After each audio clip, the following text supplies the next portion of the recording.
ये स्टार्ट करते हैं बढ़िया से, आपको 5 क्वेश्चन में करा देता हूं। पहला क्वेश्चन देखिए, 200 और 400 के बीच ऐसी कितनी संख्याएं हैं जो 6 और 5 दोनों से विभाज्य हैं। एसएससी एमटीएस 5/7/2022 में पूछा गया था, ऐसे क्वेश्चंस आते हैं एग्जाम में। तो जब भी आपसे ऐसे क्वेश्चन पूछेगा, पूछेगा 6 और 5 दोनों से विभाज्य है। जब दो संख्याओं से विभाज्य एक साथ पूछे तो उन दोनों का लेस है निकाल लो।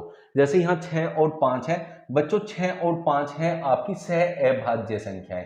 सहभाज्य संख्याएं वो होती हैं जिनके आपस में कोई भी गुणनखंड कॉमन नहीं होता, तो उनका लैसा निकालना बड़ा आसान होता है। दोनों की गुणा कर दो 30, 6 में 30, इनका 30 आपका जो है लैसा हो गया।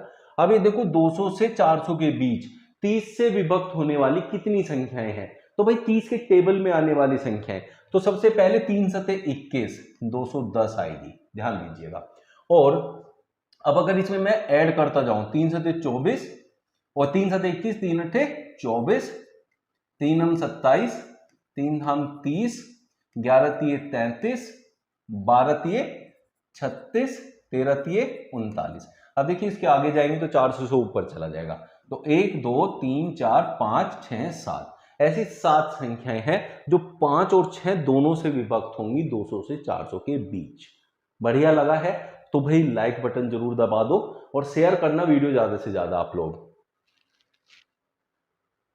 ये देखिए ऐसा क्वेश्चन भी बहुत पूछा जाता है, एसएससी एमटीएस के लिए इंपॉर्टेंट क्वेश्चन है संख्या पद्धति का। जब n को 36 से विभक्त किया जाता है तो शेषफल 12 आता है। शेषफल क्या होगा जब n को 9 से विभक्त किया जाएगा। n को विभक्त किया जा रहा है, n हमें पता नहीं क्या है, तो इसलिए जब ये संख्या नहीं पता होती तो पहले केस में क्या शेषफल बचा वो देखो।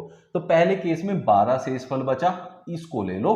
और अब दोबारा किससे भाग करने के लिए वो बोल रहा है, उससे पहले वाले शेष को भाग करना है। दोबारा कह रहे हैं 9 से विभक्त करेंगे, किसको विभक्त करना है, n को। n हमें पता नहीं है, तो इसलिए जो पहले केस में शेषफल बचता है अगर उसी को 9 से भाग कर लूं, 9 एकम 9, जो यहां शेष बचेगा वही n को भाग करके भी शेष आएगा। तो इसलिए ऑप्शन ए हमारा करेक्ट आंसर हो जाएगा। ये था आपका दूसरा क्वेश्चन।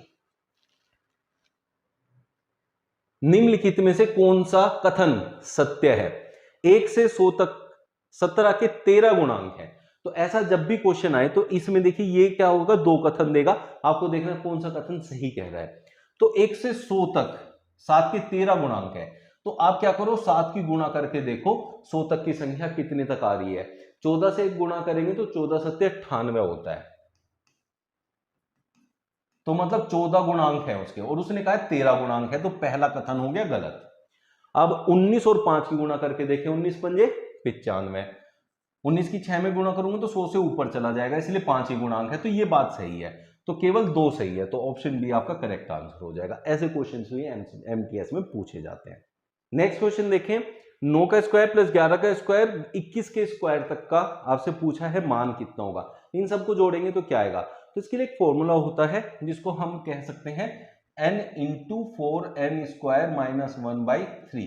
लेकिन ये तब लगाते हैं जब 1 से 21 तक, मतलब स्टार्टिंग से चले, तो हम 1 से 21 तक निकालेंगे, फिर 1 से 7 तक का निकाल के उसे माइनस कर देंगे।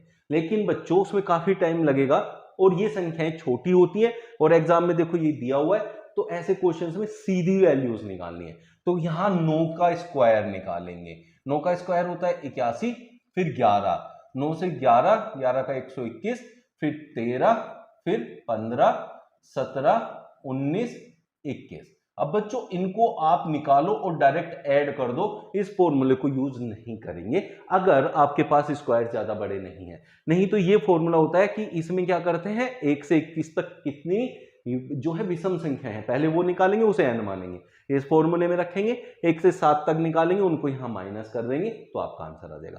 ऐसे करके ऐड करके क्या आंसर आया कमेंट बॉक्स में बताइए, देखते हैं किसका आंसर कितना सही आता है। ये बड़ा इंपॉर्टेंट क्वेश्चन है, एमटीएस में नंबर सिस्टम में से पूछा जाने वाला, जो इकाई अंक के लिए होता है। इकाई अंक के क्वेश्चन बहुत पूछे जाते हैं एमटीएस में। तो ये क्वेश्चन देखिए, उसने कहा 13 की पावर 123 का इकाई अंक क्या है। तो बच्चों इसमें क्या होता है कि 13 में से इकाई अंक उठाओ जो कि 3 है, और उसकी पावर देखो 123 है। इस 123 को आपको 4 से भाग करना है बच्चों, 4 तिये 12। अब ये शेष, जो शेष आता है बस उसी को पावर रखना है, जो भी नंबर है उसकी जो भी पावर है उस पावर को हमेशा 4 से ही भाग करना है और शेष को उसकी पावर रखना है। 3 3 होती है 27। अब यहां जो इकाई अंक आएगा वही आपका आंसर हो जाएगा, ऑप्शन बी करेक्ट आंसर होगा। एसएससी एमटीएस में पूछे गए क्वेश्चन है, तो इंपॉर्टेंट है एमटीएस के लिए, करके जाने चाहिए आप लोगों को ऐसे क्वेश्चन। जो अभी मैंने क्वेश्चन आपको कराया उसी से रिलेटेड फिर से एक और क्वेश्चन है। इस क्वेश्चन में क्या कह रहा है कि 22 की पावर 471 का इकाई अंक क्या है। तो यहां से पहले इकाई अंक लेंगे जो कि 2 है, उसकी पावर 471 है। इस 471 को 4 से भाग करना होता है बच्चों। 4 एकम 4, 7 आएगा, 4 एकम 4, 4 सते 28, 3 बचा, तो 2 की पावर आप यहां लेंगे 3, 2 दूनी 4 दूनी 8 हो जाएगा इकाई अंक। तो इस तरीके से आप लोग करेंगे, बहुत आसान सी ट्रिक है, इसको यूज करिए, इकाई अंक का आंसर आपका हमेशा सही आएगा।